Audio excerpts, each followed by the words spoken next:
আসসালামু আলাইকুম আপুরো ভাইয়ের, আমি রহিমা কুকিং হাউস থেকে বলছি। আজ আমি আপনাদেরকে সবজি পরোটা সাথে চিকেন থাকবে, আশা করি আপনাদের কাছে অবশ্যই ভালো লাগবে। একবার খেয়েই দেখবেন আপনারা। কাপ পরিমাণ মুরগির মাংস নিয়ে নিলাম। এখানে একটু সয়া সস, একটু লবণ দিয়ে, একটু হলুদ দিয়ে হালকা করে ভেজে নেব।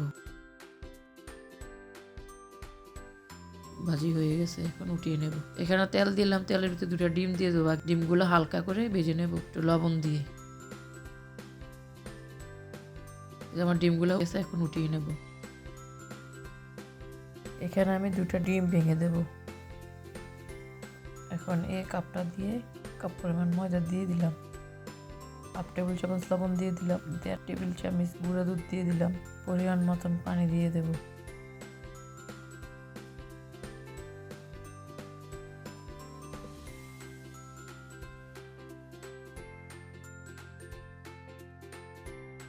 চামচ চিনি দিয়ে দিলাম। আটার কাপটা দিয়ে 1.5 কাপ পরিমাণ পানি দিয়ে দিছি। পানি দিয়ে বাটারটাকে ভালো করে মিশিয়ে নিতে হবে।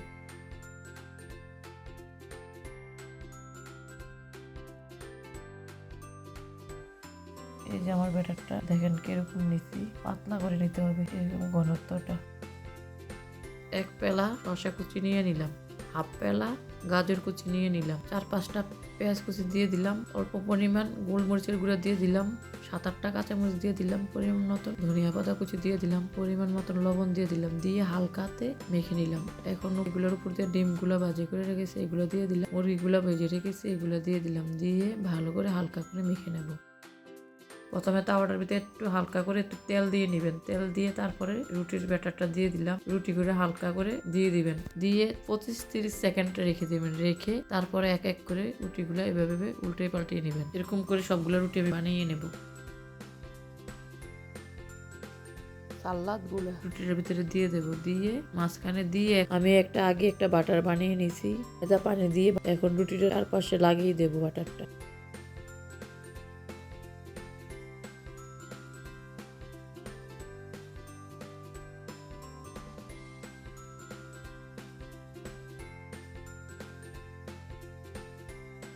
এক করে সবগুলো বানিয়ে নেব। সবগুলো আমি বানিয়ে নিলাম। এখন কড়াইয়ের ভিতরে পরিমাণ মতন তেল দিয়ে দিলাম, অবশ্যই উল্টা পিসটা দিয়ে দিবেন। সবগুলা পরোটার চুলার জালটা মিডিয়াম করে ভেজে নেবেন, পরোটা এভাবে ভেজে নেব। আপনার ইচ্ছা করলে তেলটা আরো বাড়িয়েও দিতে পারেন।